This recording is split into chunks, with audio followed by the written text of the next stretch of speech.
మోకాల నొప్పులకు ఎటువంటి సర్జరీ లేకుండా ఎపియాన్ పెయిన్ క్లినిక్ అందిస్తున్న అత్యాధునిక చికిత్స.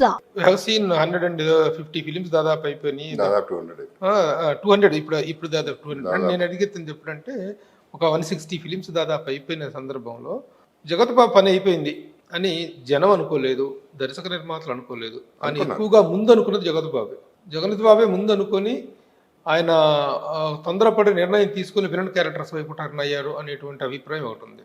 లేదు అది 100% మార్కెట్ తెలుసు కదా మనకి, బిజినెస్ అవుతుందా లేదా, ప్రొడ్యూసర్ ఎంత ఇబ్బంది పడుతున్నాడు అనే క్లారిటీ మనకు ఉంటుంది. సో అది నిర్ణయం అనేది బెస్ట్ నిర్ణయం, అందులో డౌట్ లేదు. అంటే ఇది ఎవరి పాయింట్ ఆఫ్ వ్యూలో చెప్తున్నాను నేను అడుగుతున్నాను. యాజ్ ఏ జర్నలిస్ట్గా మేము చూశాను ఎంతో మంది హీరోలు 10-12 రో ఆఫ్ ఫ్లాప్స్ ఇచ్చిన తర్వాత కూడాను మళ్ళీ హీరోలుగా టర్న్ అయినట్టు సందర్భాలు ఉన్నాయి. ఈవెన్ ఇప్పటికీ కూడా చాలామంది హీరోలు రో ఆఫ్ ఫ్లాప్స్ ఇస్తున్నా సరే ఐఎమ్ స్టిల్ ద హీరో అని చెప్పి కంటిన్యూ అవుతున్న వాళ్ళు ఉన్నారు.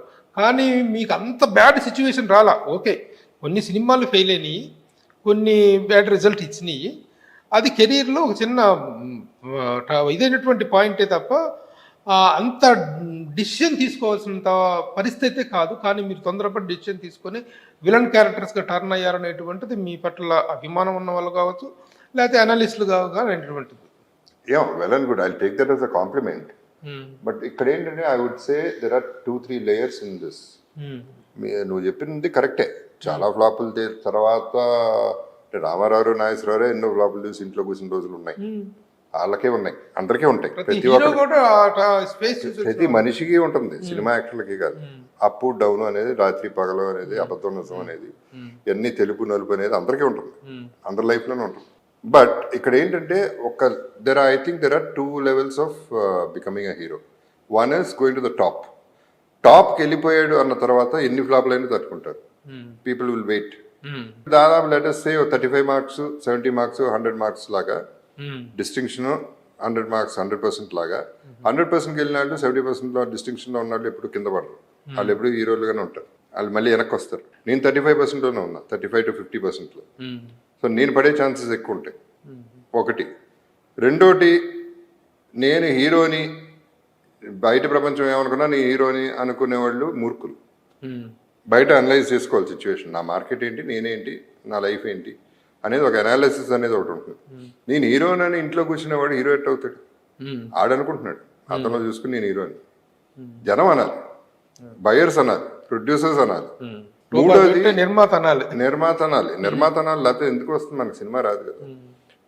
నాలుగోదో మూడోదో వాట్ ఎవర్ అడిగి నేను హీరోని అని రుద్ది మాయ చేసి 4 మాటలు చెప్పేసి హీరోతో ఎట్టగొట్ట ప్రొడ్యూసర్ని పడేసి ఈ మేనేజ్ చేసి మెనిపులేట్ చేసేవాళ్ళు వాళ్ళు ఒక కేటగిరీ.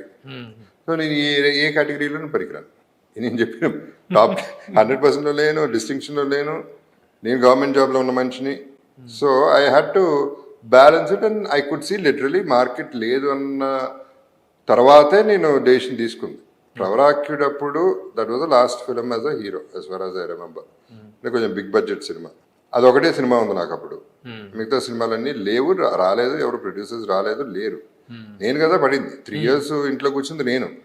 సో మార్కెట్ లేదనేది 3 years ఎందుకు కూర్చుంటాం, మార్కెట్ లేనప్పుడు కూర్చుంటాం. సో మార్కెట్ లేదనేది క్లారిటీ వచ్చేసింది నాకు. ప్రవర్ ఆకేటప్పుడు డెసిషన్ తీసుకోవడం జరిగింది, అది బయటికి చెప్పలేదు కానీ నా డెసిషన్ నేను తీసేసుకున్నాను. హీరోగా మార్కెట్ అయిపోయింది, ఇప్పుడు నెక్స్ట్ ఏంటి, నాకు వచ్చింది acting. I'm not a hero, I'm an actor. So నేను యాక్టింగ్ చేస్తా. ఏదైతే ఏంటి ట్యాగ్, హీరో అనే ట్యాగ్ పక్కన పడి ఆ ట్యాగ్ తీసేసేపాటికి నాకు ఫ్రీడమ్ వచ్చింది, ఏదైనా చేయగలను. నేను పైగా ఒట్టి విలన్ అని రాంగ్ నోషన్లో ఉండదు. I'm doing characters. I'm an actor, I'm not a hero, I'm not a villain, I'm an actor. Sir ఆ టర్నింగ్ అనేటువంటిది మాత్రం జరిగింది విలన్ క్యారెక్టర్స్ ద్వారా. విలన్ క్యారెక్టర్స్ ద్వారా ఒక విగ్రస్ ఇదిలాగా వచ్చింది. రావటం కూడా లెజెండ్ అనే గొప్ప సినిమా అంటే క్యారెక్టరైజేషన్, గొప్ప క్యారెక్టరైజేషన్. నాది solid characterisation. I would say more than Balayya గారిది. బాలయ్య బాబుది ఆయన ఎన్నో చేస్తున్నాడు, ఆయన సూపర్ హీరో, ఆయనే ఓకే. బట్ ఒక విలన్ గా, ఒక మంచి విలన్, సూపర్ విలన్ వచ్చాడు ఒకడు అనేది గుర్తింపు దాంట్లో వచ్చింది, సాలిడ్ గా వచ్చింది. అంటే మన సినిమాలో విలన్ అంటే విలన్ లాగా ఉంటాడు, రెగ్యులర్ కమర్షియల్ విలన్.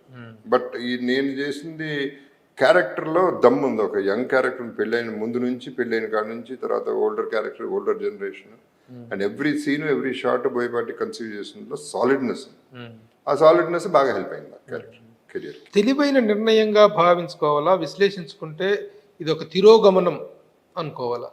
మామూలుగా మాట్లాడు. తిరోగమనం అంటే బ్యాక్ ఫుట్టింగ్ బాబు. ఓకే, బ్యాక్ ఫుట్టింగ్, వెనకబడిపోవటం, లేకపోతే రివర్స్ నిర్ణయం. దీనికి కరెక్ట్ తెలుగు ఏం చెప్పలేదు. లేదు, అర్థమైంది అనేటువంటి ఫీలింగ్ కలగలేదా? లేదు, ఇప్పుడు డెసిషన్ అయితే 100% రైట్ డెసిషన్. ఎందుకంటే నంబర్ 1 నాకు బర్డెన్ లేదు, హీరోగా బర్డెన్ ఉంది, నేను మొయ్యాలి.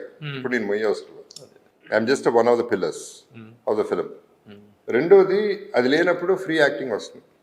మూడోది, I'm acting with so many big heroes, real stars, real directors, huge directors. హీరోగా నేను చేయలేను, నన్ను హీరోగా పెట్టుకోరాళ్ళు. అటువంటి వాళ్ళతో పనిచేస్తున్నాను, అన్ని లాంగ్వేజ్ లో పనిచేస్తున్నాను, అన్ని దేశాలు తిరుగుతున్నాను. What else do I want? So ఇంకా స్పాన్ పెరిగిందంట. 100% పెరిగింది, 100%. బాబు, ఈ చేంజ్ అనేటువంటిది ఎవరు ఎలా తీసుకున్నప్పటికీ ఇంట్లో ఫ్యామిలీ మెంబర్స్, ఇంతకాలం మా డాడీ హీరో అని, మా వారు హీరో అని చెప్పి మీ శ్రీమతి గారు అనుకోవటం, అది ఒక విలన్ గా టర్న్ అవటం పట్ల వాళ్ళ రియాక్షన్ ఎలా అనిపించింది మీకు? బంధువుల సంగతి నాకు తెలియదు, కానీ ఇంట్లో నేను ఎప్పుడు హీరో అని ఫీల్ అవ్వలేదు. వాళ్ళేం ఫీల్ అవ్వలే. మా ఆయన హీరో, మా నాన్న హీరో, ఇవన్నీ వాళ్ళకి లేవు, అసలు ఆ థాటే లేదు. ఇన్ఫాక్ట్ నాతో నడవని కూడా నడవరు పక్కన, నేనుంటే ఎక్కడో నడుస్తుంటారు. They not connected. So what, it's another profession అంతే వాళ్ళ ప్రకారం, which is right. They are right in their own way. ఆ లైఫ్ కాదు normal. Okay, is a good dad, good husband, డబ్బులు ఇస్తాడు, బాగా చూసుకుంటాడు. That's all we need, that's all they need. అంటే they are not much professional గా మీ పట్ల. అంటే ఆ రోజుల్లో శుభలగ్నం అలాంటి ఒక రో ఆఫ్ ఫిలిమ్స్ చేసిన మావచూరు, ఇలాంటి రో ఆఫ్ ఫిలిమ్స్ చేస్తున్న రోజుల్లో కూడా మిమ్మల్ని వాళ్ళు ఎంజాయ్ చేయలేదా మీ కెరీర్? కానీ వాళ్ళు నా సినిమాలు చూడలేదు, బయట వాళ్ళ ప్రపంచం ఏం జరుగుతుందో వాళ్ళకి తెలియని కూడా తెలియదు. So they not connected at all. అలా మీకు అనిపించదా మరి, నా సినిమా చూడలేదా మీరు, మీరే నన్ను అభిమానించకపోతే బయట వాళ్ళు ఎందుకు అభిమానిస్తారు అనేటువంటి వాదన అంత ఆలోచన లేదు. అది ఎవరిష్టం వాళ్ళది. Just because I'm your husband or your father, అది చూడాలని రూల్ ఏం లేదు. అది వాళ్ళ ఇష్టం అయితే చూస్తారు, లేకపోతే లేదు. ఇప్పుడు అసలు చూడలేదు, ఎందుకంటే ప్రతి సినిమాలో చంపేస్తున్నారు, లేకపోతే ఏదో రకంగా బ్యాడ్ చేస్తున్నానని అసలు చూడలేదు. వాళ్ళకి ఇంట్లో ఫేవరెట్ హీరోలు వాళ్ళు ఉన్నారండి, అలా చూస్తారా? చాలా తక్కువ. సినిమా తాలూకు ఇదే బాగా తక్కువ. ఎప్పుడో చిన్నప్పుడు మా చిన్నమ్మాయి పెద్దమ్మాయికి షారుఖ్ ఖాన్ అంటే ఇష్టం. అప్పుడు సినిమాలు బాగా చూసేది. ఎవరో షారుఖ్ లైన్ లో కనెక్ట్ చేస్తే కంగారు పడి టాయిలెట్ లో బయటికి రాలేదు ఫోన్ మాట్లాడటానికి. అలాగే చిన్నమ్మాయి రామ్ చరణ్ అంటే ఇష్టం. అట్లా రామ్ చరణ్ తో మన బర్త్డే విషెస్ పంపించా. అయ్యో ఇట్టని పనులు ఎందుకు చేస్తావు, నేను ఊరిని అభిమానం అట్లా అన్నానంతే, నా ఇటన్ పనులు మాకు బాబాయ్ నాకు కంగారు ఎట్టండి అని అడగ. They not connected with them, just opinions. Okay.